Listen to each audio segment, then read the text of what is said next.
Yeah.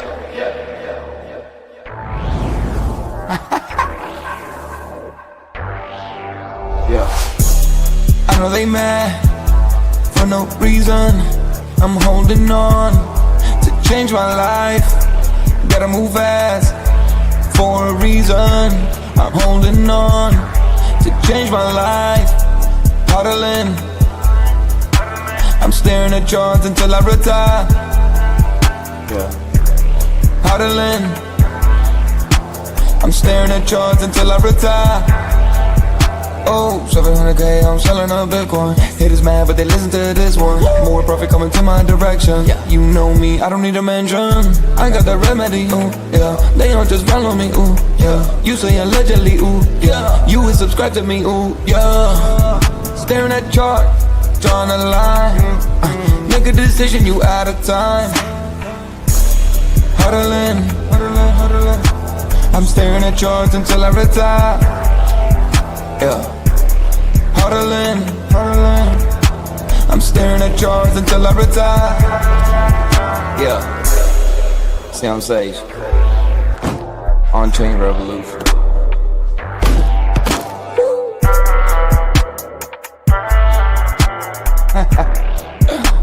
Youngest. Phone.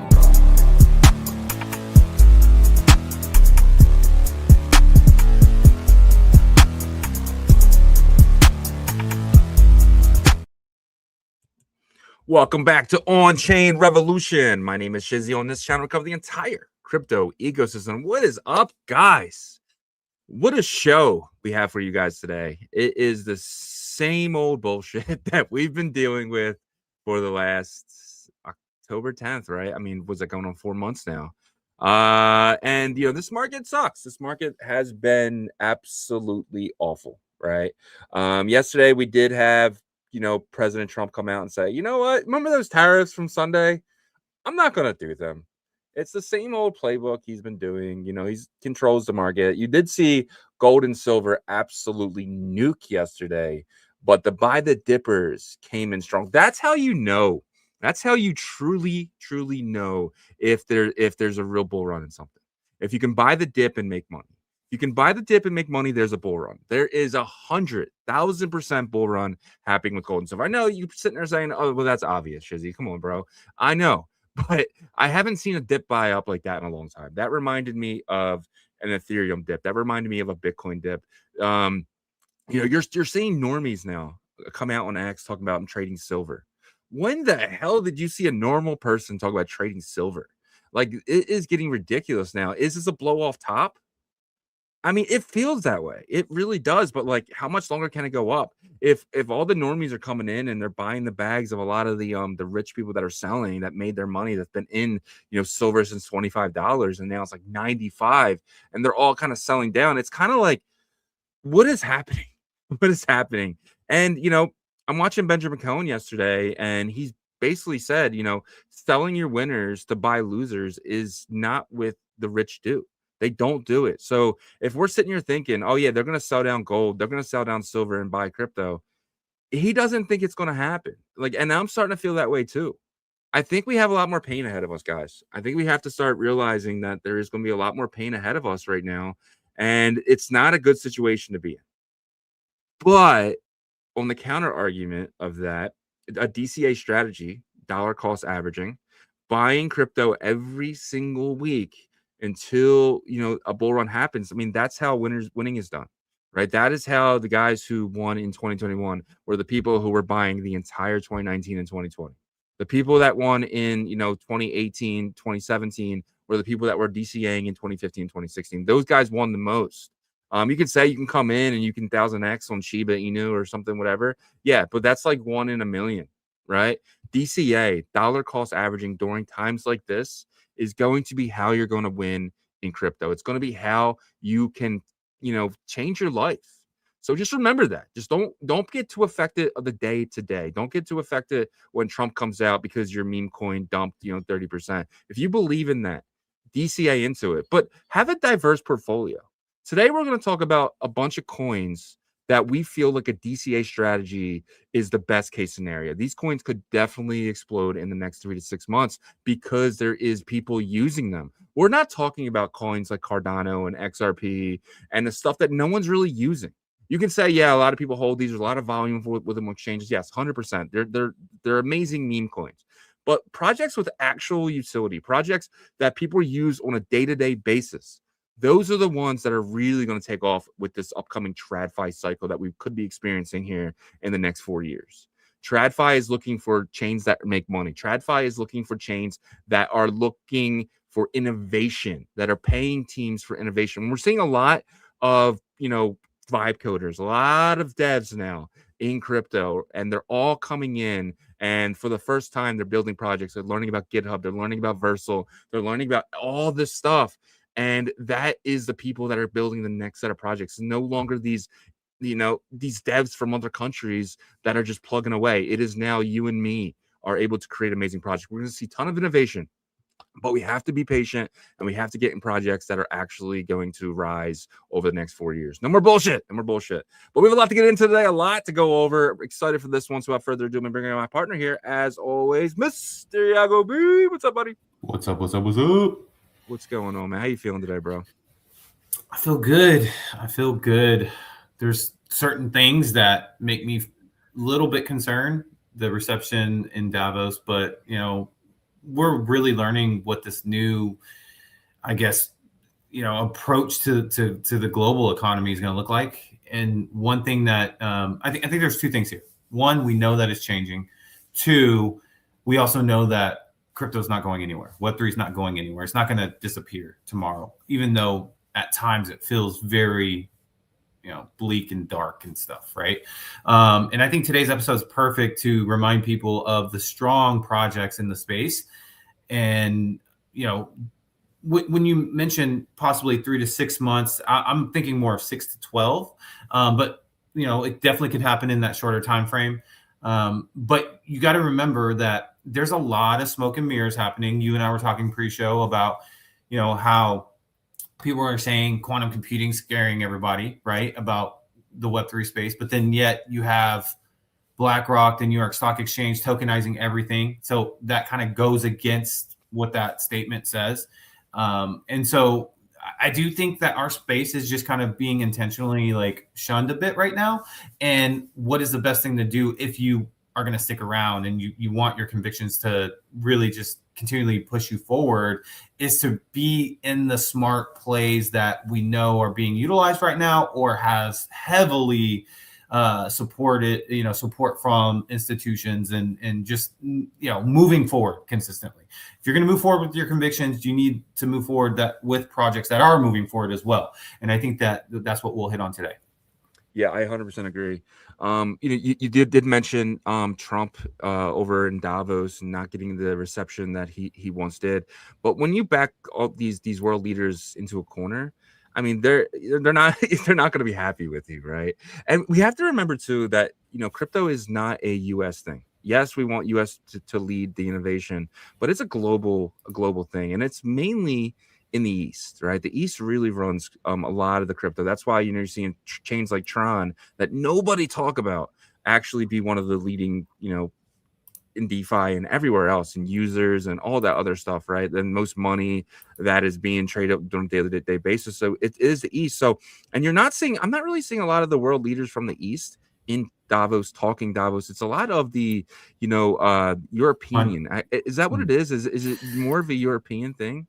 No, it's a world thing, but Europe definitely does dominate the presence. I feel like it's in Switzerland, right? Yeah. So very easy access. I mean, if you are significant enough, right, you're one of the leaders of the world, then you're going to be there, right? And of course, all of the financial pundits and networks and stuff cover it. And it's funny because it's like it's a rich country, Switzerland. Davos is I think is a ski town type of mountain town, right? So it's like rich town as well. Everybody just has to do with money goes there to talk about how they're gonna make the world better with money, right? But this conference definitely feels different. Before it did kind of feel more like a powwow to where these rich WEF people are there and all that stuff. This time there's conversations that are more about almost kind of restructuring the way that the world works. And another thing that you mentioned was, these world leaders getting backed into a corner. They don't like that, obviously, like you mentioned. But also, when you're scrambling, you don't make the best decisions, but you feel like you're kind of forced to make like a certain decision this way or the other. And I feel like that's what's happening right now. You're seeing a lot of partnerships with China and things like with Canada, and Carney's coming out. He's trying to make a presence there. Absolutely. Like you can look at some of the videos and speeches and stuff that he's talked. But then you have Gavin Newsom that's there. Like, why is he there? Because he wants to stir the pot, right? He's there, handing out Donald Trump knee pads. He said that you can buy them online, and because all these CEOs are kissing the ring and all this stuff. But it's definitely a very unique conference this year compared to the previous conferences, and we're going to see what comes out of it, because I think Trump is doing some sort of strategic stuff right now. Maybe he acts that way on purpose, to where he shows all his cards like we think he is. And because he's kind of backtracking a little bit when he's there about Greenland and about this, that, and the other. And maybe this is all part of the strategy, though, right? Maybe, his advisors are saying, hey, look, you obviously can't tell everybody what your next play is. Maybe it's kind of like the, bait and switch or smoke and mirror type of approach. Yeah, it's the art of the deal, right? It's where you go full on tilt, where it's like, I'm going to sell this for $100 billion. And the guy's like, $100 billion. But then when he takes it down to $1 billion, it's like, oh yeah, okay, we can do that. But originally, you're probably like, I didn't want to pay $1 billion for this, right? It's just kind of like, he's been doing this for a long time, but I don't think it's working anymore. I don't think the art of the deal, I think he's compromising a lot more than he's ever had to in the past, because everyone knows that he's bluffing. It's kind of like playing poker with somebody, and this guy bluffs every single hand, right? And you're sitting there, and he's like, you're just going to play him that way. You're going to keep playing him like he's a liar, that he's not really saying what he's saying. And I think last year we were looked at as a joke because of crazy Joe Biden was just falling asleep everywhere, and then you got you have this Trump guy who's just he's just not the same guy he was 4 years ago. Well, I don't think he's bluffing, as he does bluff. Yeah, that's a part of the game, but he also, does follow through with a lot of stuff. The tariffs do get added, and then also the whole Venezuela thing happened. I didn't expect that, to be honest, right? That's the way it did. So, the bluffing is there. I think the poker strategy is perfect. That analogy is perfect, because I do think that that's the way that they're playing this. As a really good poker player, but.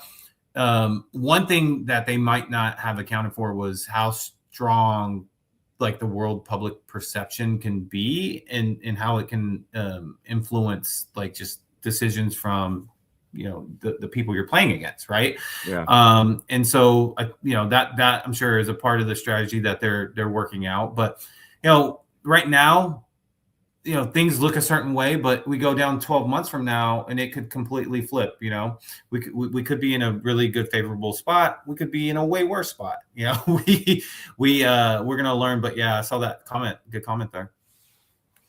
Yeah, for sure. Definitely part of the strategy. Stan, we're going to be talking about the Seeker later. I'm curious if you got the airdrop. I hope you did, man. You've been definitely a big component of the Seeker phone. So let me know about your airdrop. And I heard there's a guy who made $40,000 just get on the airdrop. So I would love to know if you made out like a bandit on that one. But let's get into today's main topic: 5 coins that could explode next. Massive upside most people are still ignoring. So when I ask, if someone comes up to you and says, hey, like, I want to get in crypto now, besides telling them, hey, this is the perfect time, because it really is. You want to buy when everyone's ignoring it. What are some stuff you would say to them? Maybe not the ones that are going to explode soon, but like stuff to get into now that you're 100% positive that will make a comeback and will be strong going into a bull cycle. I think I had a much more confident and straight off the tongue answer about 3 or 4 months ago, heading into Q4. But I definitely am more cautious today when I talk to somebody, just because how fast our space can like really just turn on a dime, right? Yeah. I mean, 2025 wasn't necessarily like that, but I think it was in the aspect of expectations and stuff, right? Now, today, I would for sure dive way more into stuff with stability, foundation, like Ethereum, Solana, Bitcoin. Those are the easy ones, right? I feel like, and then you get a little bit further down because someone might say, well, I want to actually roll the dice a little bit. Well, I would say, initially, okay, be careful what you wish for, but I would get into even still the safer risky stuff, if you will. And that's stuff that we're going to get into here, right? So you got stuff like Chainlink we went into in depth yesterday, right? Yeah. Really bullish on them. Polygon has a lot of foundational stuff. So, that's something I would just talk about in terms of, this is something you should research deeper.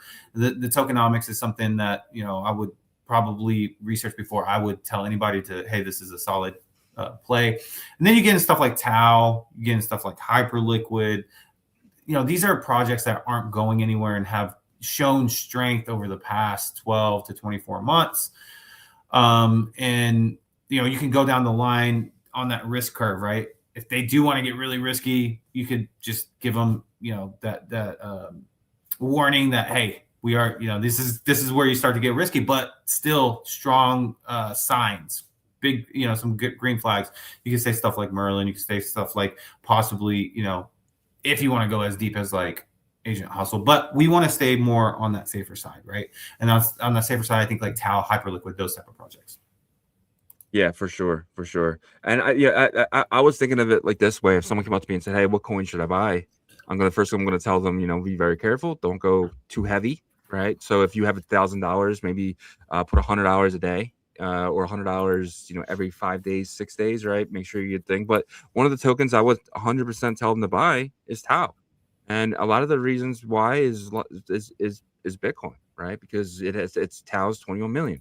Tau is it's proof of work, but a different proof of work. It's proof of you did something. Right? Is what did you do for the network that is creating something different, right? And that's what you're getting a lot of these alpha tokens. These alpha tokens right now they're all doing something really amazing in the Tau ecosystem, and Tau now has that for the first time ever. This is the first year ever. I mean, alpha tokens came out in February, right? So I mean, I just feel like there's a whole type of big ecosystem that is building around this one token. And they had a halving in December. Every 4 years they're going to have and have and have, very similar to Bitcoin. There's going to be less Tau entering the system in the next 4 years than there was the past 4 years. That is the one thing that I truly believe is going to really change a lot of things, and it's AI. So AI is one of my biggest places to be right now in crypto, and I think Tau is like the best of both worlds.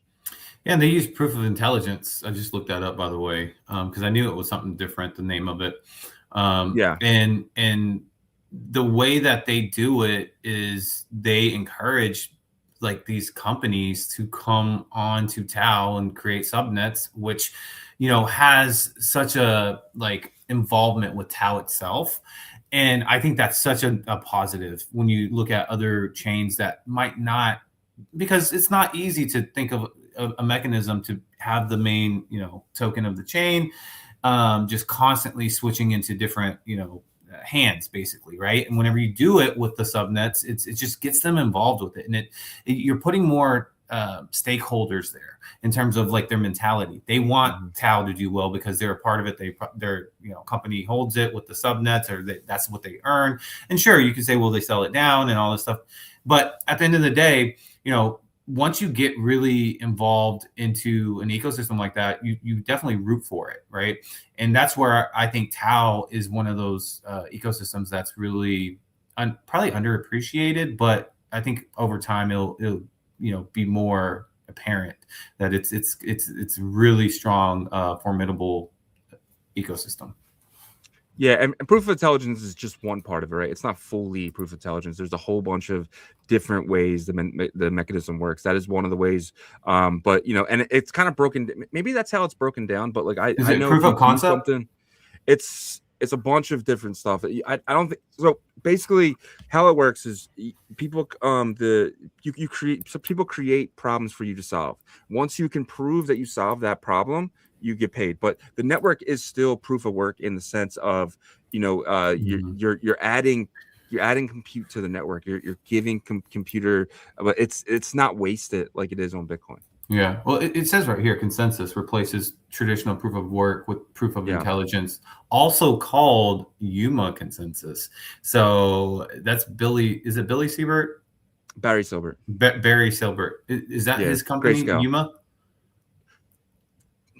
He's invested in it. Yeah. Okay. It's not directly his company, but he's definitely invested in it for sure. That's big. Yeah. And you got to remember, he's Grayscale. Right, so Barry Silbert is, the top guy there. He's been building for Tau for a long time in the sense of creating. I know he has a couple alpha tokens as well, right? That he's supporting it well. So Barry Silbert, Grayscale. I mean, he's been somebody who's been in Bitcoin since 2011. A lot of big things there for sure. The next coin that I would think is, we talked about yesterday, but Chainlink. Chainlink's going to be, the entire NYSE is going to be using Chainlink. The entire Texas, is going to be Chainlink. And when I say that, I don't mean just like the crypto prices. I mean everything. Yeah, and whenever your clients that you're servicing, because that's what they are to them, are direct competitors, but they both still use you, you won. You know what I mean? 100%. You won, because at that point, and shout out to Emblem Vault, because they kind of got into that with the migrate situation, right? Obviously way smaller scale, but like Chainlink, like what do they have to worry about? Like who's number 2 behind them? Pyth? Would you say it's probably number 2? Oh, 100%. Yeah. Okay. So then, but I still feel like the distance between Pyth and Chainlink is pretty huge in terms of what people look look to. Like, I don't think Chainlink is worrying about, losing clients yet to them, right? At this point, everybody wants Chainlink. Yeah. And man, yesterday's conversation just made me realize how much of a hot commodity they are probably to these new institutions coming in. And we're just hitting the surface too, by the way, because, once the banks fully get in and all this stuff, they're going to get more and more business, I imagine. Yeah. Yeah. 100%. Yeah, you're right, dude. This is 8 billion. This is 300K, or I'm sorry, 300 million. Yeah. 300 million and, 8 billion. So huge difference when it comes to Chainlink and Pyth. And then, but there's a huge fall off too from Pyth to XYO. Yeah. Yeah. So that's good for Pyth. That's definitely good for Pyth. And I was speaking more of, I think, like probably brand recognition. Gotcha. We know about Pyth because we've been in the space and we've actually had to use them. Tried to use it. Yeah. Yeah, exactly. Right. So we know about Pyth, but like, I bet you some of these institutions really, don't know much about them yet. They're probably doing some of the research, maybe the smaller ones, because they want to save money. Because, I imagine like the cost for Chainlink is going to be premium at some point. Like, Yeah. Well, it's just API keys at the end of the day, right? So, I mean, well, does it go up the more people are using your API key? Well, it depends on how they approach this, right? Are they approaching this as like contracts? Because I think that's what they're probably doing, especially for the New York Stock Exchange and the Texas thing, right? Like, it definitely costs money, right? Because like whenever we try to use Pyth, that costs money. But is there like kind of like a what's it called? A commercial side, enterprise versus small business. Yeah, 100%. Where they potentially can, make your own Oracle, fork their own and stuff like that. Well, because they have to make sure that like nothing goes down and everything is rock solid for them. Yeah, I mean, we saw what happens when something goes down, right? Binance. So, because Binance was using an in-house Oracle, a centralized Oracle, for their prices and stuff. If they were using Chainlink, I don't think the issue would have happened. So that's why the OnChain stuff didn't suffer. And myself says Pyth reminds me of BitBoy. He must have talked about it a lot back in the day. What? I'm curious myself. Why is that? And the next one is Hyperliquid. Hype is they're just the biggest winner in 2025 by far, right?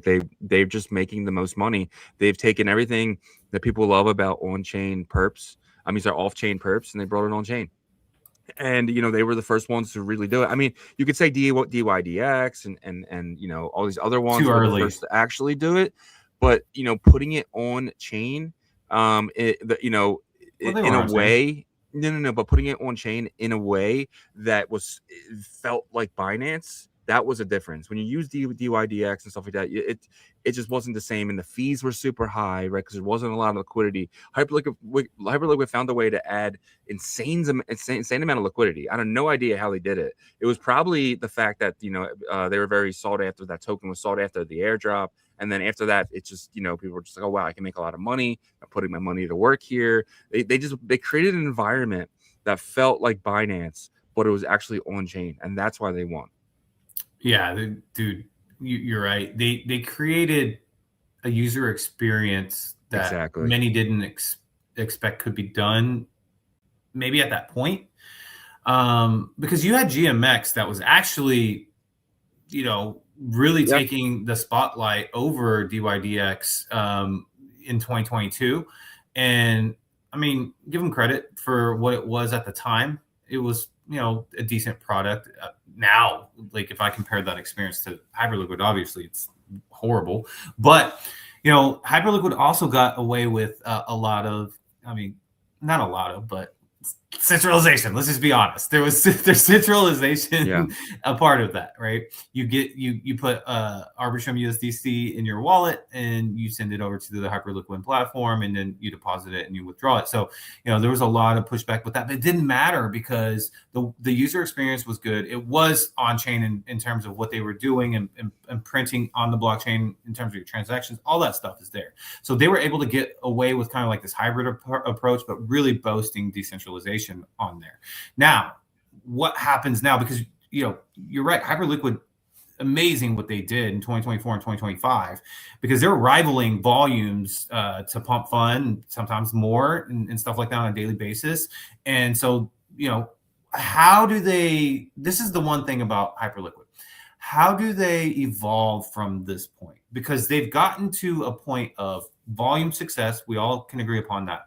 But they've really touted this like, oh, Hyperliquid chain's coming and this, that, excitement. But we haven't seen too much of that side. Now, the perps and leverage decks is more than enough for now, but I think eventually they're going to have to figure out that next step. What do you think about that? Yeah, they're having the same problem that everyone else is having, right? That every other chain is having the same issues. What is the next big dApp?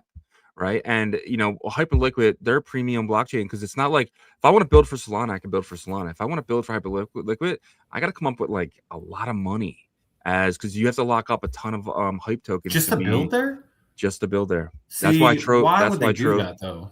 They did that as so they don't want the chain getting clogged up because they do want if anyone's able to build there, if they want a full commitment to, you're going to build there, right? And obviously you can pull your Hyperliquid. You're not paying the thing, but you're upgrading the holders because you're locking up millions of dollars in the token for long periods of time. As long as you're building there, that has to stay locked. So in their eyes, it's like if someone's going to clog our chain, then we want them to make sure they're a part of our community. So in a way, it's a win-win because, like, at the end of the day, do they really want their chain clogged up? No, they're making money from the perps. They want the perps leverage place to be the number one place. But hey, if you do want to build there, there's tons of users and tons of liquidity. We're offering. It's very similar to what Roblox is kind of doing, right? With it seriously is. I know. It's like if you build there, you're walking into millions and millions of users, but they're taking a huge portion of your fee. This is a little different in the sense of we're not taking any of your money, but you will have to lock up millions of dollars in hype token, which benefits the hype holders. Yeah, and eventually it takes pressure off of having to constantly buy back the token. Exactly. Well. So it's a win-win in that from that perspective. But is it the right mechanics at this moment? Because let's be real, the space is hurting in terms of capital availability. That's just not a lot of builders don't have it. They're trying to raise. And so I just don't think that approach at this moment is going to attract a lot of builders. But, once the space gets better, Sure, and maybe that's the next step of their evolution is like we don't have to rush this. We can wait. No. We're doing good and well with the perps and levers platform. I mean, our revenue speaks for itself, which it does, and we can be patient to where the market does come back naturally and organically, and then we'll have builders kind of running to us. And hopefully that's the case if that's the perspective, because if they don't kind of run to them, then that didn't work. But they could easily pivot to another situation then. Well, think about it now, right? So if you're a builder, right, you're just going to build on testnet, Hyperliquid testnet, or Arbitrum, right? You're going to build your whole thing on Arbitrum because you got to come up with a lot of funding. You got to come up with a lot of funding. So I do think you're going to see Arbitrum actually be a big benefactor when it comes to people want to build on Hyperliquid, because maybe you'll build an Arbitrum first, and if it works out, then you just extend the Hyperliquid. So I actually think, you could potentially put ARB on this list. I probably wouldn't put it on top 5, but you could probably put ARB on this list for something that, is not going away, because they are, they're rolling up. Yeah, 100%. They're rolling up for Optimism too, but they both need to have really good, business revenue models. You know what I mean? Like right now they're forming it, right? To where they're like the servicer of, hey, you want to build an L2, use our tech stack, we're going to help you guys out, right? As long as that scales out, then they're good, they're solid, and they could actually, be that whole category itself could really start to get really strong. And it's one of those infrastructure brands that people are like, hey, like the Oracle situation I talked about before. Yeah, and Optimism and Arbitrum, they built it for you. Like, let's just say you're a Web 2 company, you're like, I want to do this Web 2. So they're like, hey, we'll just fork. They basically fork themselves, add their validators, and they say, here, this is what you need, and then you build your apps, your dApps, right? So, I mean, the experience, what I'm hearing is that a lot of it's just copy and paste over and over again, and they've created a business model out of that because their code isn't completely open source. All right, you can't just, like, if you want to fork Ethereum, that's fine. But if you want to fork an L2, it's a lot more that goes into it, because these ZK rollups are technology that is not completely open source. You have to really develop it yourself. So it's almost kind of like the L2 is starting to become like the business level of things, to where IP comes in and like proprietary property and software and stuff like that, right? Which makes sense. Because at some point it will, have where that starts. And it seems like a lot of the L2 areas, which, yeah, that makes sense. So I'm curious, do we have confirmation that Hyperliquid's chain is using Arbitrum for that tech stack to kind of create their side? I know that they use it right now for like this hybrid thing, but okay, it makes sense too. They already have the relationship there, probably easy transition with that. Mm-hmm. Yeah, it's technically an Arbitrum L2. Like tech stack wise, right? It's basically they're using Arbitrum, everything, and then they're not rolling up on ETH though. I think that's the only difference. But I could be off. But yeah, I was gonna say. But then how would they? Where are they confirming their transactions? I'm pretty sure they just do it on Hyperliquid chain. So it won't be it won't be an L2 then. It'll be more of like its own like situation, like Polygon right now, right? Polygon's not an L2 anymore, right? But I actually did research on this earlier. Yeah, I mean, no, I mean, this is kind of just one of those conversations that spurred up. So, regardless, I think it's an interesting topic and research topic for you guys out there. Is, hey, how much potential does Hyperliquid's actual chain that they've been talking about? How much potential does it have? Because that can really, either push you one way or the other for this DCA type of approach. Yeah. So it's really, they're just using Arbitrum's bridge, basically. Right now they are Hyper EVM. It's basically the same as Arbitrum. They're using a lot of Arbitrum's open source tech to kind of create this. So without, but they're rolling up on Hyper VM basically. So, but another coin to potentially is Aave. And the main reason is Aave is just one of the first mover advantage. And a lot of people say, like, it's going to be so easy to just fork something. I mean, I can create my own Aave right now. I can. Not even messing with you guys. I can create an Aave fork tomorrow because Aave is open source. So I just got to tell my chatbot, hey, go find Aave's open source and create me this, right? But you have to remember there's trust factors that go in every DeFi protocol, and Aave has that. And that's what you're going to see in the future. I think software as a service is going to be like 15 companies, and then everything else is just garbage, right? It's just like the same thing. You're going to be able to create something in 15 minutes, right? But then you're going to have your big winners because of trust. Trust is going to be everything, because in a couple of years ago, devs were able to fork Aave and put it on different chains and stuff, but most of them failed. So that just kind of shows you that just because you fork something doesn't mean you're going to have the users and the trust factor that something Aave has.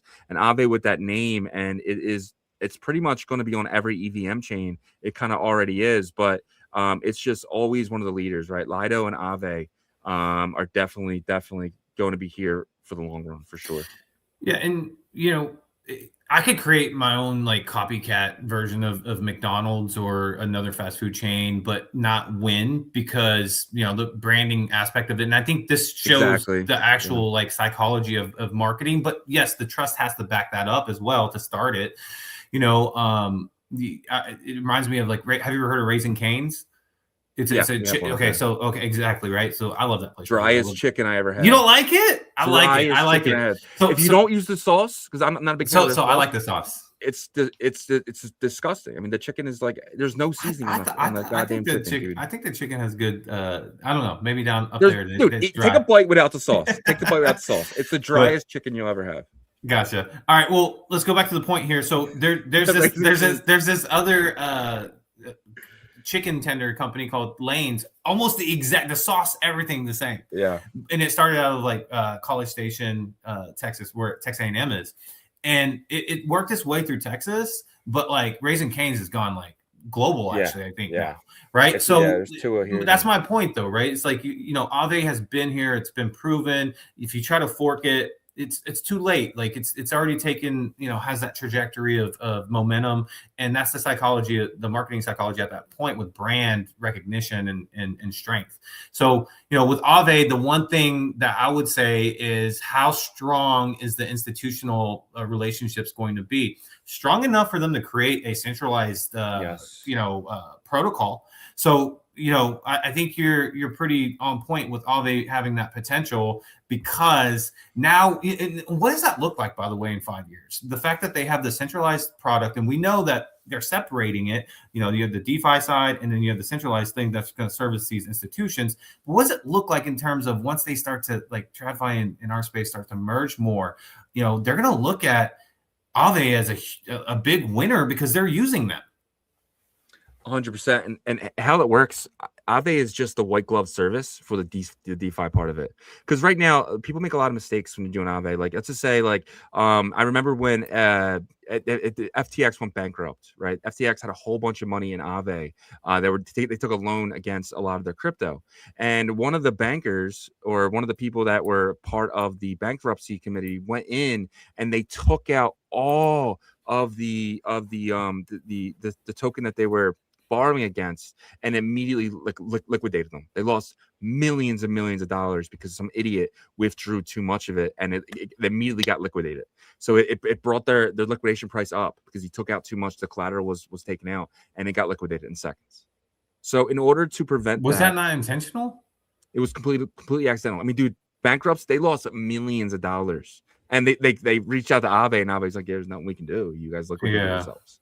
So Aave took that mindset and was like, okay, we need to white glove this for people like them. Well, and that's what the centralized make a lot of money doing it. You can, honestly, but if you want adoption, you're going to have to help these people, right? Because these people can bring in billions of dollars into your protocol. So what Aave is, and I looked into this, all they're doing is they're basically white gloving it for you. So it's like, hey, give us your money. Centralized approach. Send us your crypto. We will take care of that. We'll give you the yield, or we'll help you borrow against it. So it's not a service fee. Exactly. It's not a full centralized version of it. But what does it sound? What does that kind of sound like a little bit? It kind of sounds like, well, no. I mean, so yeah, of course, banking, but like it also sounds a little bit like how open source software works a bit. You know what I mean? So decentralization is kind of like, that's why there's so much open source over here, is because open source software companies, we learned that a lot of times you talk about WordPress, you could talk about these other open source companies. Their revenue generating side of their profit centers, it's not the software, it's open source software. It's helping people understand, making their lives easier, like companies' lives easier that don't have time to figure out how to add all these extra plugins in. They could do it for free, probably, but they're paying for the white glove service that you just mentioned. Exactly. And so now that gives me even more of like a clear picture. I just had an epiphany with that, is that's probably how these large decentralized companies are going to be making revenue. Is they're going to be white gloving and hey, don't worry, guys, we'll take care of you. This is our monthly service cost, or this, that, and the other. And then, the financial institutions will be like, oh, that's it. Okay, now, what's your guarantee? This is our guarantee, and then they sign the contract or whatever. Now, from the everyday user, you can still use Aave just like open source or decentralized, like you do now. Just do it yourself. Just go to the source. You don't need to contact Aave. You know what I mean? Like you can start with a small amount of money and start messing with it, because it's pretty easy. But when you make mistakes like that, maybe Aave has to put more stop. They probably have to. I mean, we're talking 2 years ago at this point, but more things in there where it's like, hey, if you do this, you're potentially your liquidation is going to get a lot easier. And that's what happened. It was like they took out something, their liquidation price went up, and then the price went down a little bit, and boom. FTX got liquidated, right? So they lost, I think it was like a crap ton of Ethereum they lost. Like, I think thousands and thousands of Ethereum just immediately taken out because they got greedy or needed that Ethereum for some other reason. They took it out. But I remember hearing about this a long time ago. So this is smart. And you're right, too. Because like Aave wants to control the DeFi protocol. How do you do that? Well, you have 51% of the Aave, right? So if you have 51% of the Aave staked, then what that allows you to do, that allows you to make changes on the Aave smart contract. And so Aave doesn't want anyone else to get that. So what they can do now is white glove this and do a buyback and stake of the Aave token, which kind of gives them more control, and it pumps the price of Aave, which brings more users. It's just a full circle win-win for them. It's the obvious thing. And this idea with Corbits, they created that open source, X402 facilitator, and they created their business around that. It's like, hey, we will white glove that for you. And that's very similar to what a lot of these people do with open source software. I mean, me and you could do that. We could start white glove service for any DeFi protocol out there. And if we're trustworthy enough, that's where trust factor comes in again. If we're trustworthy enough, we're going to get more users. Yeah. And more business accounts and revenue goes up. Yeah. And on the next one here, the next coin, I struggled between two. I struggled between Lido and Ondo. Lido is liquid staking. You're able, they basically Lido too. It's technically a white glove service. Hey, you want to stake your Ethereum for that, but you don't want to, completely lock it up. We'll take 2% of that. We'll lock it up for you, and we'll give you a receipt, and we'll add liquidity to that receipt token. Right. So it's like, Lido there, and then you got Ondo, which is BlackRock's. They're creating a chain. They have 200 stocks today. That brand new stocks today that just opened up on Ondo, from Ondo on these blockchains. So it's like, I don't know, who would you choose there? If I asked you, would you pick Lido, liquid staking, or Ondo, BlackRock's RWA project? It's kind of a tough one, right? Obviously, Lido has more history and stuff. It's older. It's been around. It's been pretty established and proven. Yeah. And I imagine that Lido is going to take a similar approach that Aave did, to where they'll probably open up to institutions and stuff, and have their own separate, more centralized company version of it. And that's the crazy thing about all this stuff that we're talking about right now, is that if there's a company behind some of these, I don't want to call them legacy, because they're still, pretty active, but like these protocols that have been around since 2021, 2022, there's so many different profit centers they can go into for the institutional centralized world, right? So that's another thing that makes me think like revenue is going to matter in our space in the future. Right, because if you are known for one thing, and this is how it has been in the regular pre-crypto days with software as a service and all these things, they were known for this thing, but they did like 10 other revenue streaming things in their corporation, right? So that is something to keep your mind open about. But Ondo to me is kind of like the new one. I have heard people take some perspectives or angles and opinions about Ondo being like just such a slow kind of mover in terms of price upward trajectory, because it's really just going to, what is it going to be used for? Like, are they going to create their own chain? Are they going to just be this RWA type of project? They're creating their own only? chain. Okay, so will it be a governance token? And so there's certain things that people are questioning about, and some people were thinking this is going to be just a slow riser. I don't know about that. If there's huge institutions that are backing it, even if it is like starts off kind of slow, if it picks up enough momentum and there's tons of value that's being just constantly like on the chain, off the chain, I can't see it just staying stagnant forever. I mean, you look back in the fall of 2024, which interesting enough, it could have been like the best quarter for alts in a long time if you go back, because that's when Solana hit its all-time high, and Ondo did as well. It was at $1.81. Now, what was the supply like at that point? Was it kind of more, kind of just fluffed up because supply wasn't fully out and the demand was up? Because you look today, we're looking at 34 cents. So to me, if that was 184, I would definitely dive into the circulating supply, what that supply release looks like. And it doesn't even matter if they are the true winner that BlackRock picks, because in a 5 to 10 year span, you should be really rock solid with this one. That's without me diving, directly into the tokenomics of it. I just from this, barely glancing at it, I see 10 billion total supply, max supply, with circulating supply being almost half, 4.86 billion. So still got quite a bit to be, pushed back out. But what other mechanics of their tokenomics are there? And that's something I'm going to look into, because I think that over time, it should be a really solid asset. Yeah, 100%. And you got to remember, right now we're in a bear market. I mean, there's no doubt about it at this point. So Ondo going down 33 cents, I think, it's just what, 60-70% down. Most altcoins are 60-70% down from the first quarter of 2024. I mean, but it actually makes me, it's juicy to me, because yeah, I'm like 100%. the 182 now.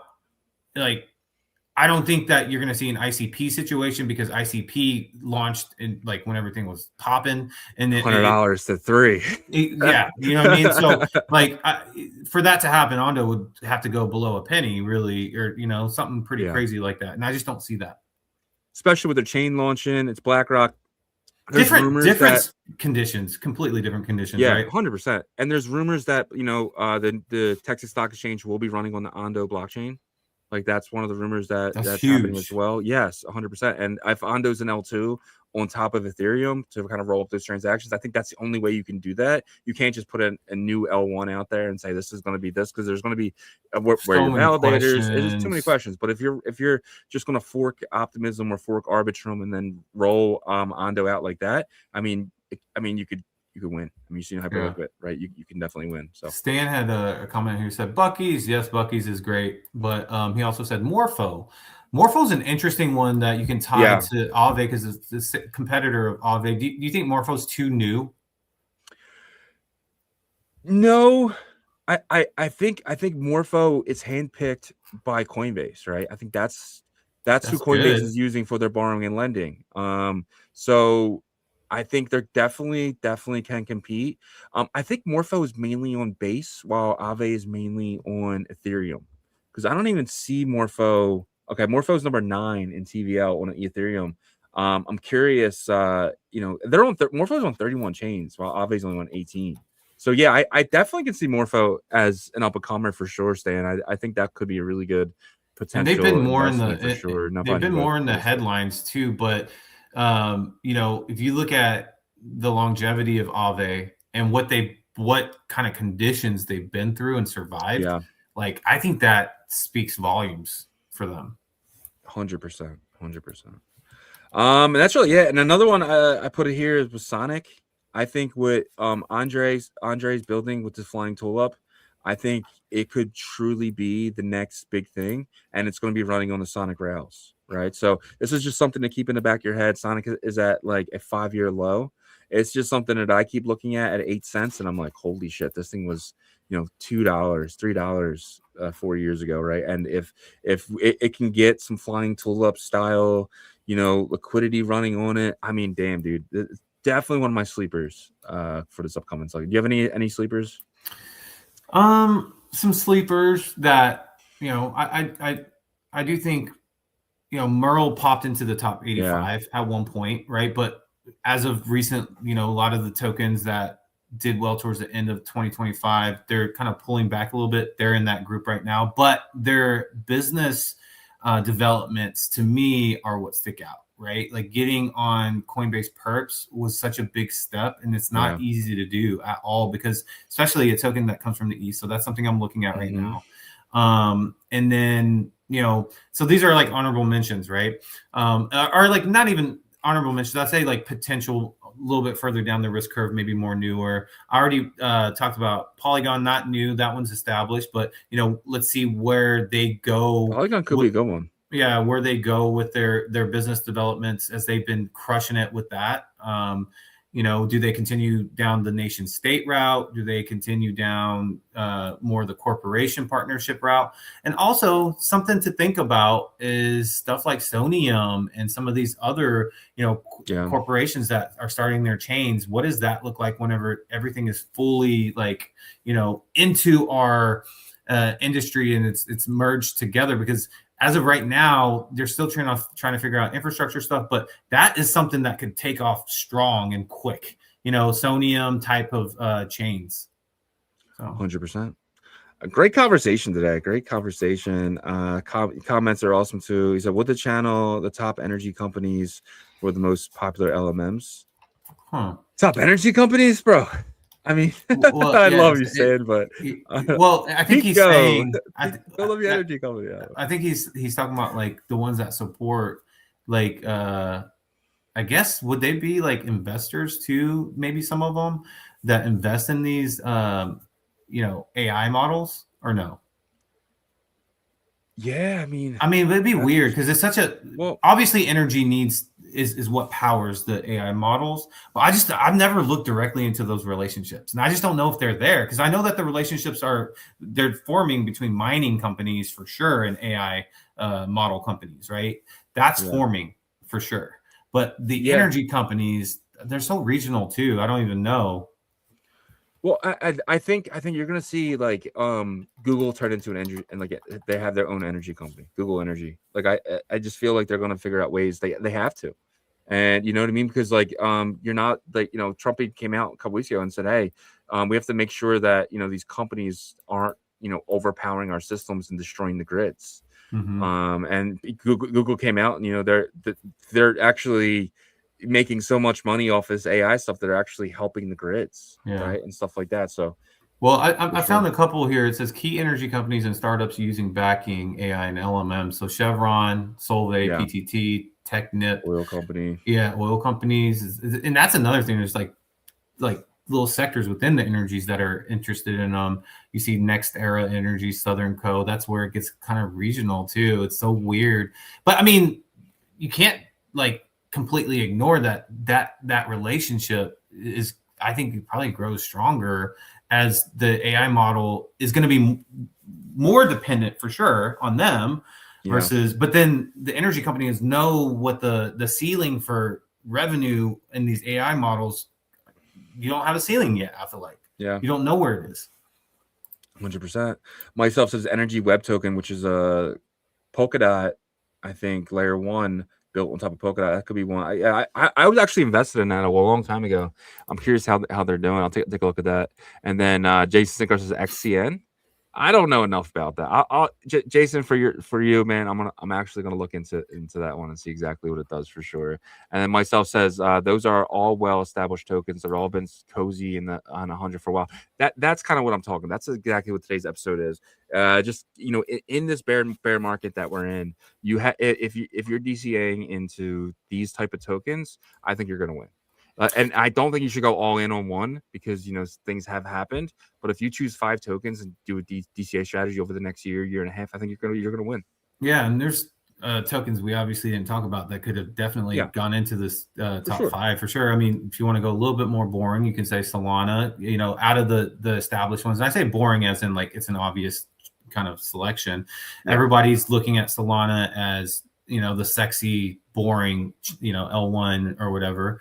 Tron, it's a little bit, some people still don't fully trust it, but it's ranked number 8, and but then, you look at market cap matters in this kind of a little bit, right? So like, obviously, it doesn't matter for a certain percentage of my portfolio because like I'm okay with the slow growth, right? But then like some of the other ones, I want it to kind of help average that slow growth up. And that's where I think we can talk about a little bit of the hyper liquids and, the Aves and stuff that we talked about earlier. Yeah, 100%. I mean, we're looking for 30, 40, 50 X's, right? Solana is an easy 10X, in my opinion. I think, $1,300, $1,400 is easy for Solana, but we'll see. We will see. But let's kind of get into, wow, that took a while. I didn't realize what time it was. Holy shit. Crypto price action and crypto bubbles. Later than usual, for sure. Yeah, for sure. Because we did switch it up and we like the flow, but sometimes whenever the conversation carries, it carries. 100%. But before we get into the price action, help us out on the YouTube side. Smash that like, subscribe to the channel, turn your notifications on, all that great stuff that you guys help us out with. We appreciate you guys for sure. Shout out to the X community out there. Let's share the space, get as many people in here as possible. And shout out to Abstract, Pump, and Zora streams, all you community people. I see Fastest, Pappy, and Pin Link on Zora chat. And then, of course, Poet Babe, as always, in the Abstract chat. And then Rumble and Twitch and Spotify as well. Appreciate each and every one of you guys. Let's jump into some Bitcoin price action and bubbles here, Bitcoin and Ethereum. I'm going to take your screen down there, bring this up, and let's take a looky. Yeah, so we're hanging out in the upper 80s, lower 90s, just fluctuating back and forth, right? That's what we are doing. So nothing new, really, since we kind of got, I guess, second time we found our footing in the last like 5 days. And this time it's been in the high 80s, right? And so we've up, down since Tuesday, right? So about 2 days, we've been just going sideways here. With some fluctuations and some strong hour candles. But taking a look right now where we are here for the next 2 to 4, 6 possible hours window here, you see that we have started this sell pressure. And this is just kind of a pendulum swing thing. I don't expect really another leg down necessarily today. Maybe we get it later tonight. But from what I'm seeing from this history here, it just seems like it just keeps rotating back and forth. And maybe backing off of the whole Greenland thing, people will chill out a bit with this and we'll see.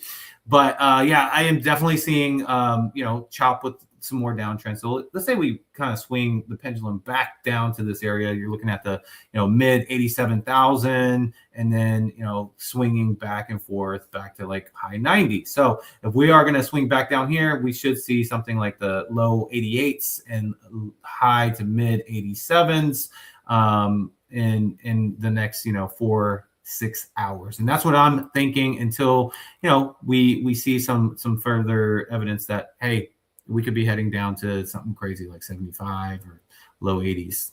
But that's what I got for the hour chart here. The 4-hour chart is not giving, the upward price trajectory very much support at all. In fact, it looks like we just barely had a little visit to the buy pressure and we want to head back down. Now, sometimes this can be tricky though. Right. I saw myself talk about potential short squeeze because shorts are overloading right here.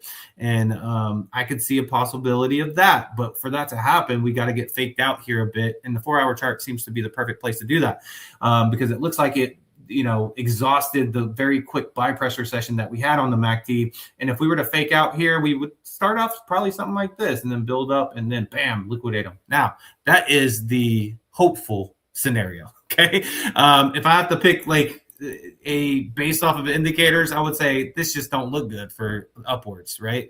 And so, I think the next day or so heading into the weekend, we'll figure out if this gets extended at all, or if we just go straight back into sell pressure.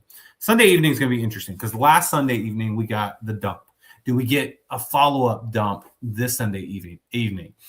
I'm definitely going to be watching closely because if we get two consistent dumps on Sunday, that means that we're just ready to go, in my opinion, to that low 80, high 70,000 mark, and, it's going to last a little bit there. If we do have some sort of rebound, though, on the Sunday, and we somehow work our way back to like 93, 94, 95,000, that's going to be interesting because, that's whenever I start to look back to that weekly chart. But, for the next couple of days, this looks weak. I'm not seeing anything here. In fact, it's showing me possibly further down heading into the weekend. So maybe mid 88, low 88, high 87,000 is what I'm thinking.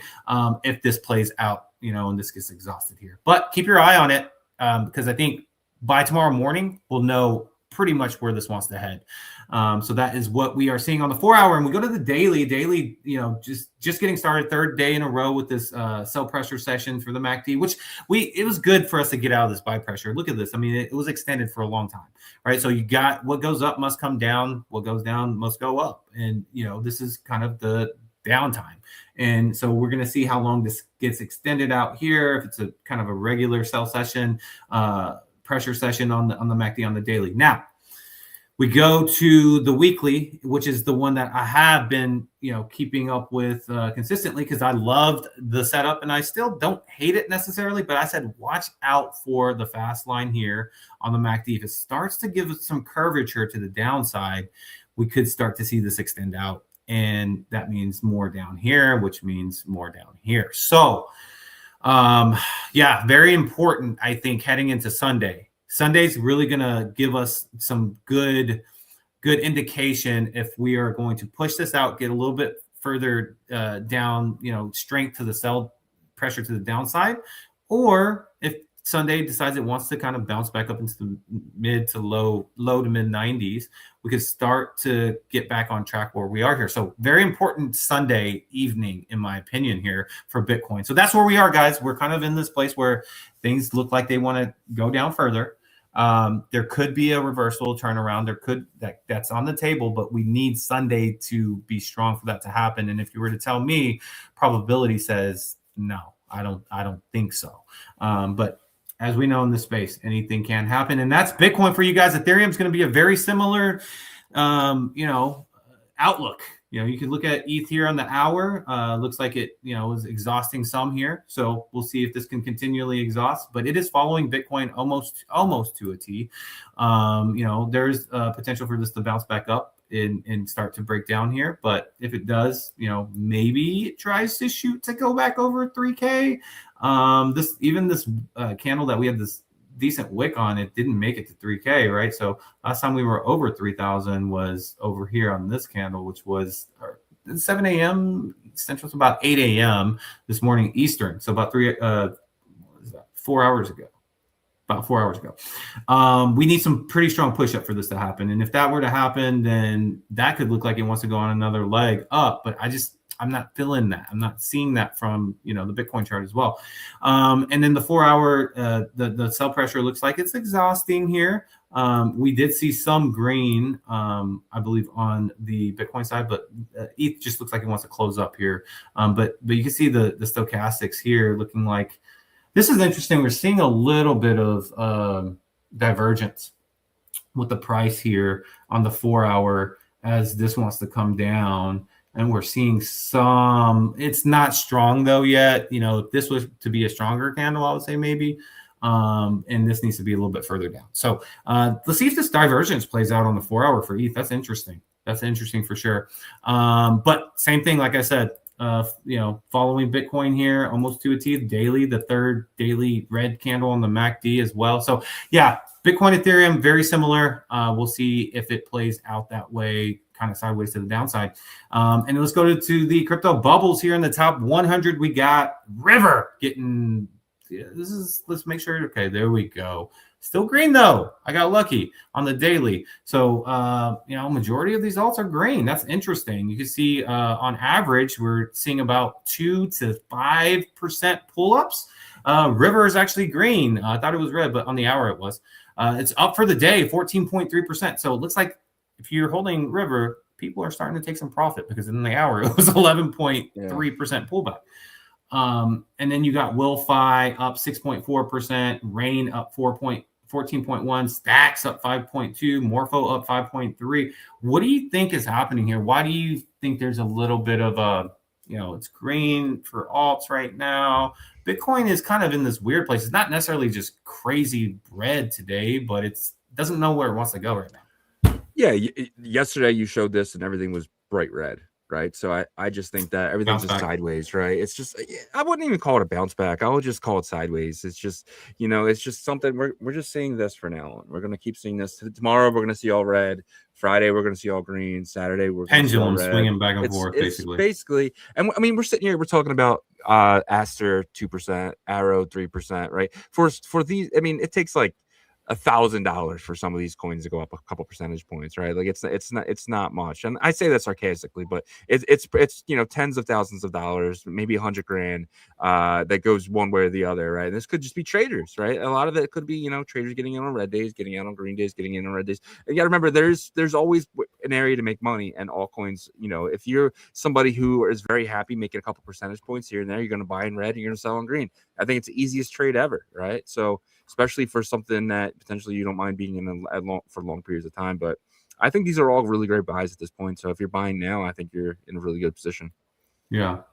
I would think it would take millions for the top 100 to swing. If you look at the liquidity pools, I mean, some of them, $200,000 would move it like 10%. Yeah. So the stuff that's pulled back, you got Midnight 6.3%, Dash 5%, Mix 7.2%, then Arbitrum 2%, and then Tezos down 1%. Yeah, with Polygon down 2.5%. So, like, the pullbacks aren't intense, the pull-ups aren't intense, other than these anomalies that are kind of sticking out here. But Lit Protocol kind of back on track. Quant up 5%. Man, I feel like Quant hasn't been really, hot topic in a very, very long time. Well, no one uses it, right? Are they a protocol or a chain? I don't even think they're a protocol. They're a protocol on ETH. But I think it was, they were in that ISO 222 thing, and that's gone now, right? No, it's still there, but it's not as because it's not needed as much to be like a narrative. But yeah. So you can see here in the top 200, SKR up 255%. Cent decided it wanted to get Cent up to the upside. It's up 47% here. Axos is up 14.2. IOTA is up about 2%. And Telegram is up 21%. And then you have Sand up 13.2. So a little bit more volatility to the upside for some of these tokens in the top 100 to 200. With a little bit more red mixed in as well. But the pullbacks and pull ups on average around, 3 to maybe 5, 6, 7%. So that's what we got, guys, right now for Bitcoin, Ethereum, and the alt market. I hope that helps you guys out. And Jason Sinkar, I didn't hit XCN because I didn't see it on here, but maybe tell us your birthday and we'll do like an episode on it one day. That's it. Yeah, and real quick, it's Telecon. It's not Telegram. Okay. Telecon, it's on Telegram though, or no? No, you're thinking of Ton. Interesting. Okay. You're thinking of Ton. Yeah. Gotcha. All right, so let's kind of get into our first topic of today. It's weird saying that at 108, but U.S. economy grows 4% in Q3 2025 with jobless claims. So I'm going to run through these couple of things real quick. President Trump cancels EU tariffs after forming framework for deal with Greenland. The U.S. stock market has added $840 billion today after Trump canceled the tariffs. Gold and silver dumped after President Trump cancels EU tariffs. So, like I said in the beginning of the show, we saw a huge buy the dip opportunity for gold and silver. They are back up to all-time highs again. The U.S. stock market did have a really good morning. It's having a little bit of a pullback now. And, the economy, we're not anywhere near a recession. I think we can throw the R word out the window right now because jobless claims are coming in good and the economy is looking strong. I mean, goodness gracious, dude. So is Trump trying to flex here? Because the market definitely responded directly to what's been going on lately. Yeah. I mean, I got to think, though, some of these CEOs hate it And then some of these CEOs love it because the stock market benefited immensely, but that's after having big pullback. So, they've benefited immensely regardless the past, 13, 14 months, right? In terms of hitting new all-time highs. But gold and precious metals got hit because tariffs were removed. And to me, that seems very direct correlation. Yeah. I mean, it's really just, it feels like it's so manipulated to the point where it's like, all right, guys, it's time to short. All right, it's time to long. It's time to short. It's time to long. It just off, what he says. Tweets. I don't know. It's not. I mean, I don't even know what you're going to call it. Just like, it just seems so manipulated right now. It's like, it doesn't even feel real. What if you had an AI that was just tied to Trump's sentiment? You could make trillions. No, I'm just kidding. I don't even think you need AI. Just, you know what I mean? He says I just don't want to. short. I don't want to keep like refreshing him.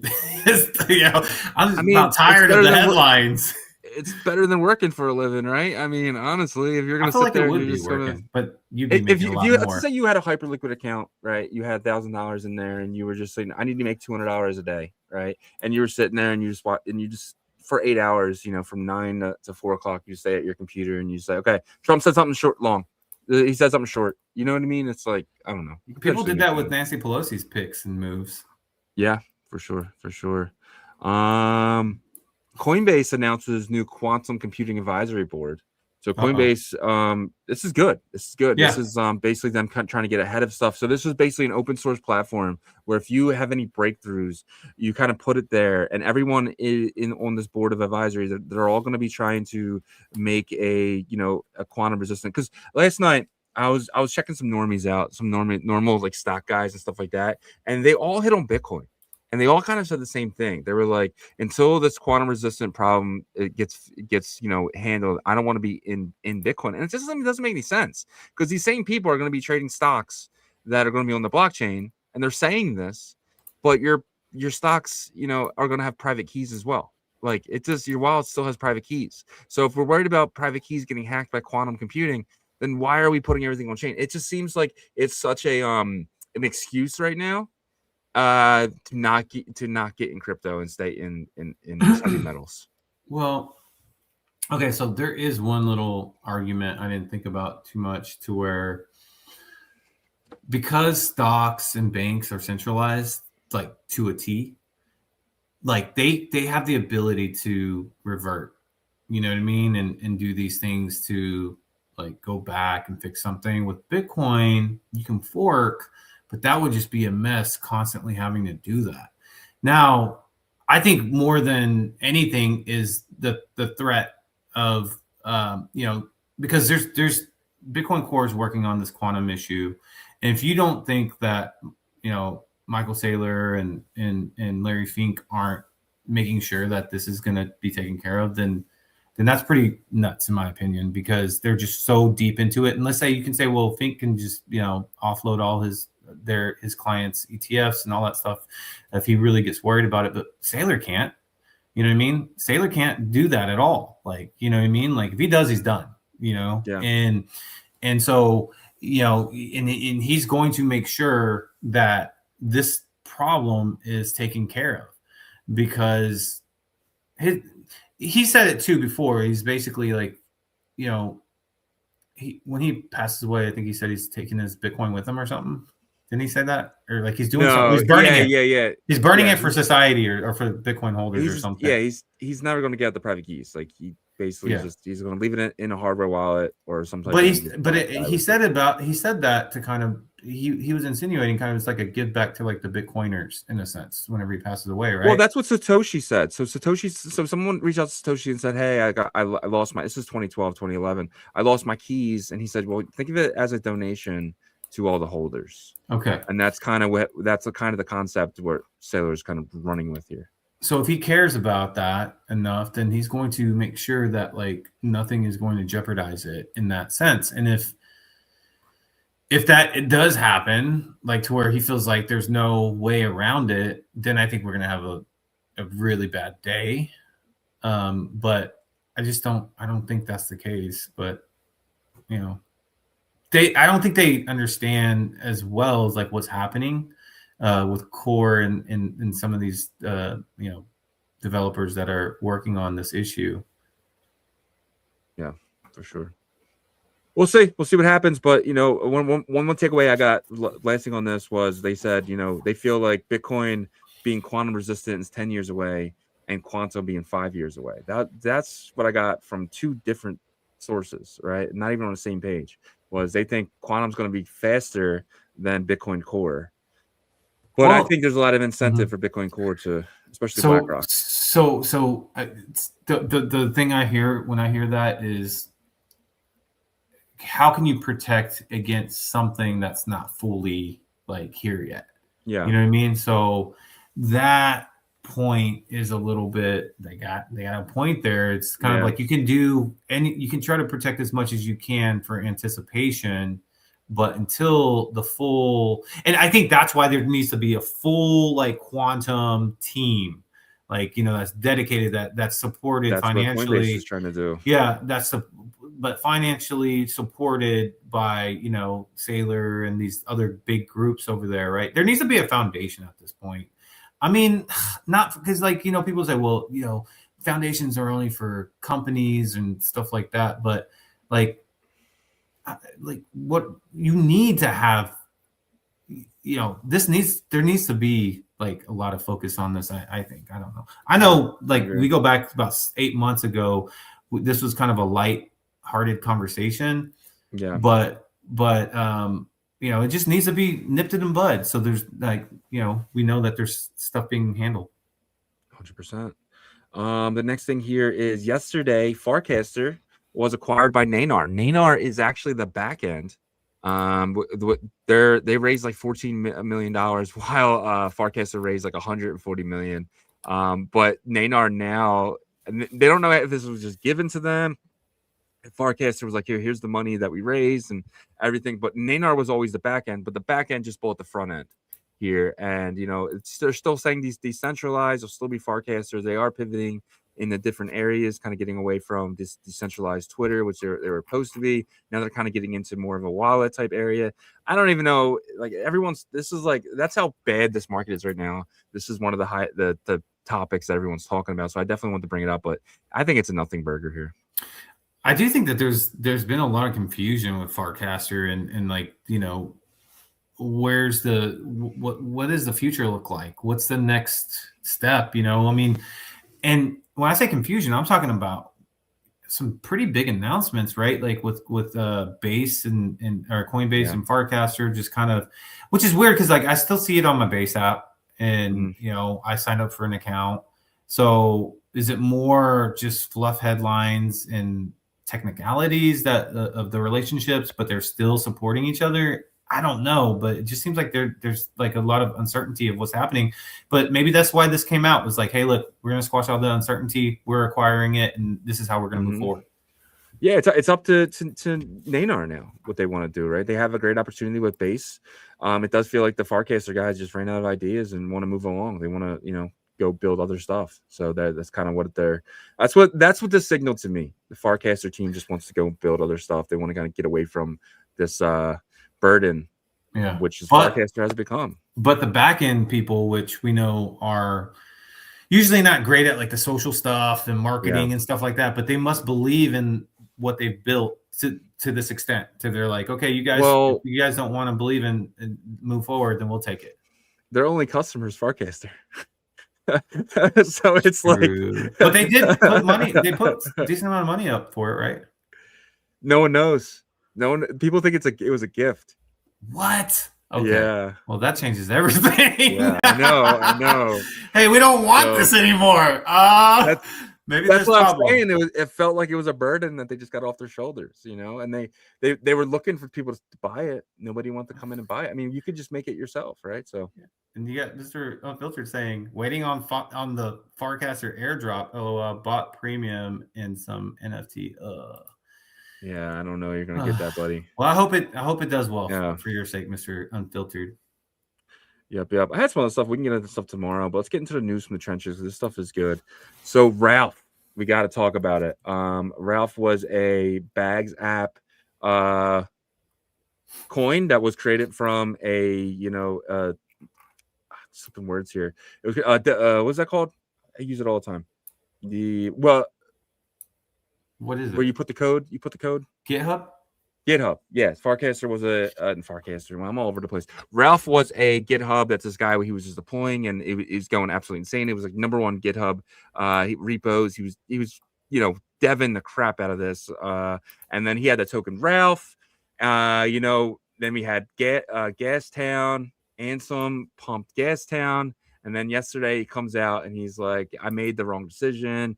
Basically saying, hey, Ralph is the way to go. Here's the tweet here. He said, when you bought the wrong AI coin, while the other founder ships the most used GitHub of the year and directly adds value and additional token sinks to the coin on a daily basis and increasingly gets more traction to senior engineers. And then the guy goes and dumps 2% of the supply in one cell, making about 250,000, stripping the liquidity from like 500K down to like 200K, and then obviously got further knocked down by other people, but destroying the token here. Bags app seems like it is now a shithole, like everything else, but it was doing really well, and now it's top coin. Now went from 50 million to about 2.7 million. This thing's been disaster only here. So when it started to pick up tokens that went to 60 million, and then I was just like, wow, so Bags actually is showing some sustainability for some of this stuff. Dude, this is so bad because even Pump Fund, which we know in the current market conditions, if a token gets to 40 or 50, it's really hard for it to continue on. But it doesn't dump to 2 in the span of 3 days or 4 days. It at least takes a week and a half to 2 weeks to maybe a little bit longer for it to get down to 2, right? So I mean, this actually kind of puts that whole and I don't want to blame Finn, he's the founder, but it's just okay. Bags itself is starting to prove that it really hasn't changed much. Yeah, and think about this though. When you're investing in this, what are you actually investing in? You're investing in this guy's building GitHub. I feel like the space is taking genuine people and turning them into bad people because it's not bad people, but you know what I mean, money. Well, I mean, if someone hands you, it says, "Hey, here's 250,000. All you got to do is press this button." What are you going to do? Pressing the button. You press the button. So again, I don't blame these guys at all. I blame the degens who are buying these coins. You did kind of put the responsibility on them before, though. Yeah, but at this, 100%. If you accept the money, you're definitely responsible for it, right? I 100% agree with that. But it's not like these guys are hiding from it. If you're going to do this, you're going to be like, I did it.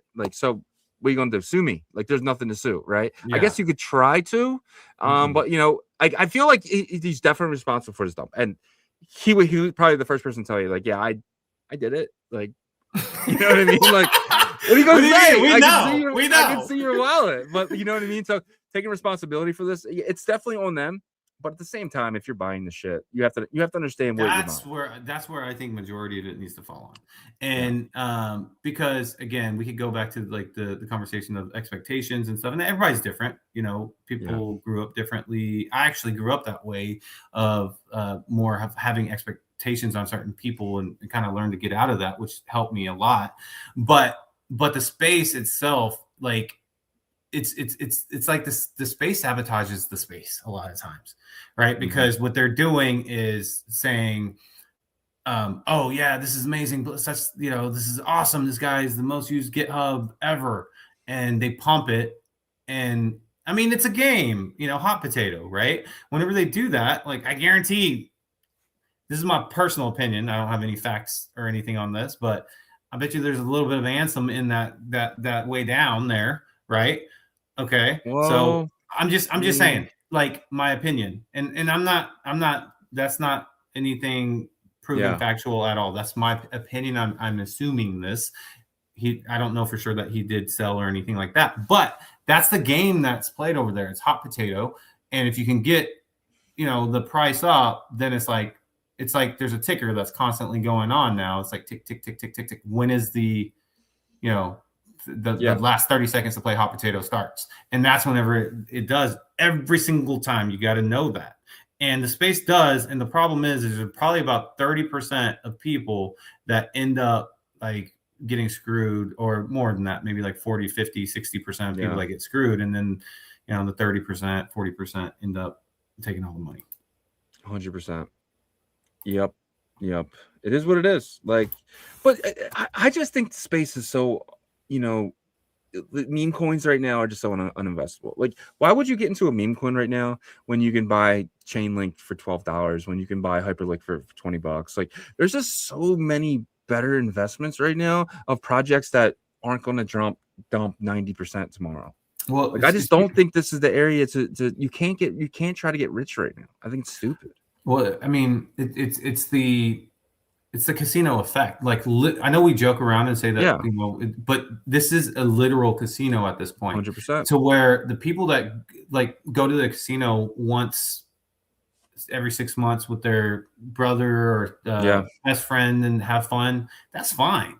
But the person that goes to the casino every day that lives 10 miles away or 30 minutes away, they're sick. I mean, my opinion again, but I mean, I would think that a lot of people's opinion, they're sick if they keep going and losing and going back and losing and going back and losing. And that, unfortunately, is what this has become. And that is a business that has, sustainability, because you can get those people to continually come back. And that's what's happened. 100%. I mean, straight up. All right. Solana Foundation dropped a new coin yesterday. They came out and they launched the SKR. It is the secret phone. My man Stan has a secret phone. You had a secret phone for just buying the phone. You got about $200 worth of SKR. It's probably worth a little bit more now because the chart is up. It's actually doing really well. So in the airdrop time, you did down here about $250. So who knows what it actually is now. But if you actually use the phone and use the dApps, some power users from the phone got, $40,000 worth of the token. And that's probably on the high side of that, right? But this is the second token from the Solana Foundation. The first token, obviously, is Solana. Do you think they should have a second token? Do you think the secret phone needed its own token? If you're going to launch a token, this is probably a good one to launch. Because you have a physical good that's tied to it. So I know there's a lot of, situations that we can give projects, people, chains a hard time for launching a token. I don't necessarily think this is one of them. I think this makes sense because you can, really incorporate the token into like the some sort of like joint,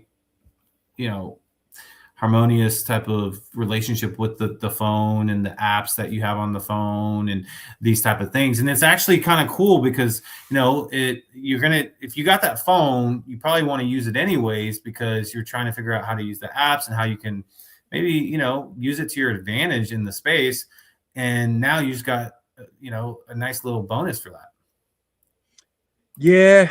I'm against it. I don't think originally. I mean, when you think of secret phone, you think of the Solana phone, right? Think of the Solana phone. So, what are they trying to do? Are they trying to go multi-chain? Like, do they want to get away from it just being a Solana phone? Like, I just, you know what I mean? Like, I just don't. I'm. Do they need to go? I don't think they need to go. Well, then, what's the point of the token? Like, why do they need a token? Well, I mean, you can use it for like incentive mechanisms to help make the phone more popular. You could use Solana for that, though. I mean, you're the Solana Foundation. You have a shit ton of Solana. Well, okay, let's think about it this way. Right now, I think the hardest thing, the cell phone industry is probably one of the hardest to compete in at this very moment. If you're new, right. So if you come in, right, the undisputed king of cell phones is Apple. We know that, the iPhone. In the second, we got the LG or Samsung, Android. Let's just say Android, right? There's no third. Now, if you're trying to even think about like cracking that market at all, you got to give extra incentive, in my opinion, to get them in right? And Solana, it being related to Solana alone, I don't think that's going to work. But if people are like, man, I use the Solana phone, it's awesome, like a UX, but also like I use these apps and I can earn like this the Seeker token and I can earn money doing it. It will make people like want to get that phone. Now, not everybody. I still don't think they have a shot in hell to dethrone iPhone or even probably compete unless they have an amazing like software for their because you have Android, you got iOS. They have to have something really that can compete, and I just don't know if that's the case. But in terms of incentive mechanism, I could see them using this to try to get people to buy that phone or try it. Yeah, maybe that's what it is. Maybe if you buy the phone, you'll get a comes with a wallet full with Seeker. Yeah, right? maybe They're just waiting for you. Also, if you can form a strong third place, like actually form it, then that could be a good revenue area. Yeah, I mean that could be it. This could be a way to raise funds to kind of bring up the phone a little bit more. Maybe compete for that third spot. I think BlackBerry has the third spot. I don't even know. Exactly right. So it's like I think that third spot has an opportunity. Obviously, the market share is going to be pretty. We say pretty small. I think pretty small from the pie perspective, but not from the dollars. I think the dollars could be pretty big. Yeah, for sure here. But yeah, man. But that is our show for you guys today. Really appreciate you guys coming and hanging out with us on this day. We know we're in a bear market. Like I'm gonna keep saying it because we are. You guys have to take that now. You have to take. You have to make your own opinion first, right? Don't just use our opinion. But I truly believe that we're in a bear market right now, and we have to be very cautious of what we do. We have to DCA. Dollar cost averaging is how we're going to win. And I say that because that's what I'm planning to do here. But we have to understand what kind of market we're playing in. And it is not a time to gamble. It is a time to preserve. It's time to survive. And it's time to be very, very smart with our funds that we have now. So what's your opinion on that real quick before we go? Do you think we're in a bear market? I think we're in a unique bear market. We're not in the typical ones that we've experienced before. And I say unique because it could be short, a short one, shorter than your typical one, or it could be extended, longer than your typical one. But I do think that we are experiencing a bear market right now. Yes. Okay, cool. Rick G says Bitcoin or stay poor. I agree. There you go. Rick G, man. Really appreciate you, my friend. OG's in the house. Love it. But that is our show for you guys today. Really appreciate every single one of you guys. Absolutely, guys. Without you guys, we could not do the show, and we're so thankful. If you are interested in getting that banner, go to pyro.buzz. You can bid on the next available spot there. And then if you could check out Merlin Chain, which is uniting Bitcoin strength through the power of AI with their Wizard version 2.0 that can guide you through Merlin Chain's ecosystem, but also can guide you outside of the ecosystem and buy hot Solana or BSC tokens on your behalf. All you got to do is have some Merlin Chain Bitcoin in your Merlin Chain wallet, which could be a Bitcoin wallet like Unisat or Xverse, or the EVM side, which you can be like a MetaMask, right? And so like I mentioned, it can buy tokens outside of the ecosystem, but going back to the ecosystem, it can do DeFi swaps using Merlin Swap, and also it can stake on your behalf. And speaking of staking, they use a proof of stake security model to secure the chain, and you can participate in 3 ways. The first way is staking Bitcoin to earn more Bitcoin. The first staking vault, they got 17% APR for their stakers. It's not guaranteed because they shoot for between 8 and 21. Sometimes it's a little bit lower, but a lot of times it's in that middle area, right? Right now, they have the staking vault open until March, so you can get in right now. They are 3-month-long staking vaults, so just know that. The cool thing is you get paid out in Bitcoin, which is awesome. And then 2 other options that you can stake your Merlin Chain token with. The first one is the Merlin Chain Flexible Staking Vault, which is a day-to-day staking vault. You can earn 15% APR on this vault here. You can claim your rewards every single day, roll them up in a compound interest strategy, sell them, keep them in your wallet, whatever you want to do. You can claim them every day, though. If you do want to withdraw your tokens, though, there's a 7-day cooldown period on the flexible option. And then there's the bonded option, which is a 6-month lockup period, and you earn 45% APR. And this one, you actually claim your rewards every single day if you want as well, and do whatever you want with those tokens. But they are locked up for 6 months, so just know that. Head over to merlinchain.io. follow them on their X account, Merlin Layer 2, and make sure you check out their ecosystem and everything that they got to offer there. And then our next partner is satsman.fun, which launched their decentralized version of their launchpad, which is a Bitcoin Layer 1 runes meme coin launchpad that anybody can launch a token on right now. So head over to satsman.fun and launch a token and test it out. As you can see, the first launch there was a Satoshi, which is a 7-ticker rune, right? And so you can go to satsman.fun, you click launch, and then you can go through the easy steps there to launch a token. If you're interested in forming a community and you need a little bit more exposure, reach out to the team as they are looking for new communities to form around them. The way that satsman.fun works is they utilize ICP's tech stack to make, doing stuff with Bitcoin Layer 1 assets like fungible tokens like runes a lot smoother, a lot quicker. It's like a Solana experience. The big upside to doing it this way with this type of launchpad is you don't lose your money if it doesn't mint out. If it doesn't bond, you get that Bitcoin back. If it does bond, though, they take that liquidity over to richswap.io and you can start swapping for the tokens right away. They have tokens with plenty of liquidity over there right now. You can see 7Z, which is one of the Genesis tokens that launched on the launchpad, Landwolf as well, and then Hope You Get Rich token, which is a utility token for the Rich Swap, right? So these are protocols that deal directly with Bitcoin Layer 1 as they have their own dedicated Bitcoin node for this as well. So head over there to richswap.io to trade these tokens, and then you can launch the tokens on satsman.fun. And you can also secure the short ticker runes as well, as they become available for you to start bidding on 29 days out. So about 30 days out before they're actually available and go through the blocks. So we thank you guys so much for checking out our partners.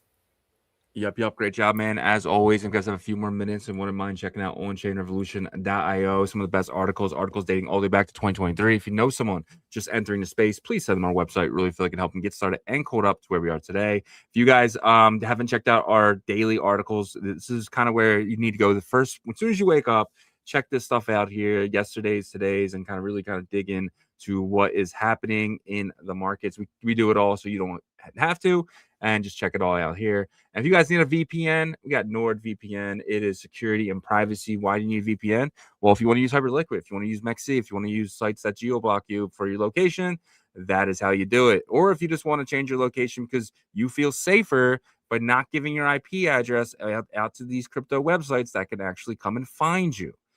Because your IP can lead you to your home address. Don't do that. Don't be stupid, especially if you have a wallet with tons of crypto in it. You do not want to be showing that to any website that you go to. You don't know who is actually seeing that data.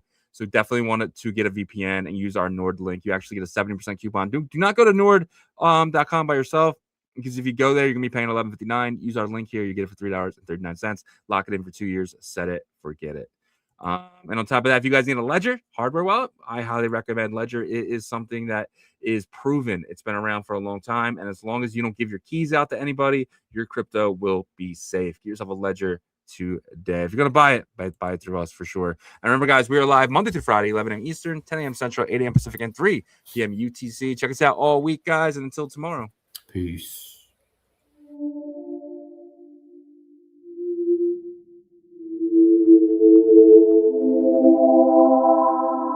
OnChain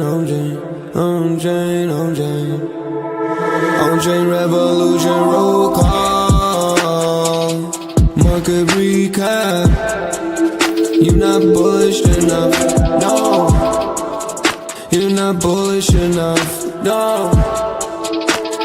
Look at the price go, Bitcoin control me. Why you still coping? Price action rolling. Don't fall for bear trap. Swapping indexes and putting it up in the sex. I can take profit right now.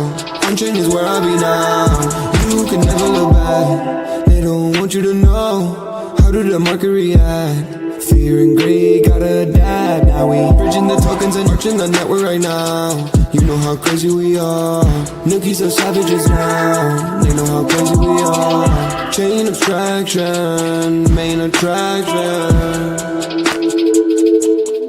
OnChain revolution.